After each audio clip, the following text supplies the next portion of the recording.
king once refused to give alms to Mahadev, but that sage was not an ordinary person. He was none other than Lord Shiva himself, and just 3 small questions crushed the king's entire pride into dust in a single moment. Listen to the full story. In ancient India, there lived a very powerful king, King Vikramsen, who possessed immense wealth, an invincible army, and a vast kingdom. But his prosperity awakened arrogance within him. One day, he proudly declared, "There is no one as powerful as me. This palace, this kingdom, everything is mine. Why would I need God?" Seeing his arrogance, Lord Shiva decided, this man must be taught a lesson. He took the form of a wandering sage and arrived at the gates of the palace asking for alms. The king laughed and said, "Drive him away from here." The sage smiled and said, "Very well, but ask the king my 3 questions." The gatekeeper informed the king. The king became angry and said, "What? A beggar wants to question me? Bring him before me." The sage was brought into the royal court.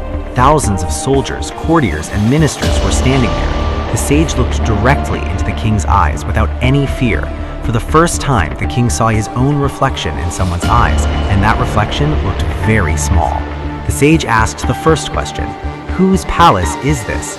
The king puffed up his chest and said, "Mine." Silence spread across the entire court.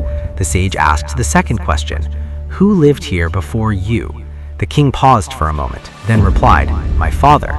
A deep spark appeared in the sage's eyes. The third question, "And before him?" My grandfather." Now something began to stir inside the king's mind, but he could not understand why. The sage remained silent for a while, so silent that even the sound of breathing could be heard in the court. Then very slowly he said, "Your grandfather is gone, your father is gone, and one day you too will be gone. Then how is this palace yours, O king? This is only an inn, a place where travelers come, stay for a while, and then leave. The true owner is God." And saying this, the sage began walking toward the palace gates. The king felt as if lightning had struck his ears. His hands started trembling. Tears filled his eyes. He ran toward the palace entrance. Suddenly, thunder roared in the sky. The sound of a damaru echoed everywhere, and in the very next moment, there appeared Lord Shiva himself. The king fell to his knees and cried, "Oh Mahadev, please forgive me. My arrogance had blinded me." Lord Shiva said, "Wealth and kingdoms are temporary. A true king is one who rules with humility and righteousness." At that very moment, the king abandoned his arrogance and devoted himself to the worship of Shiva. Those who think they are the owners of everything, time turns them to mere travelers, because this world is not anyone's permanent home. It is only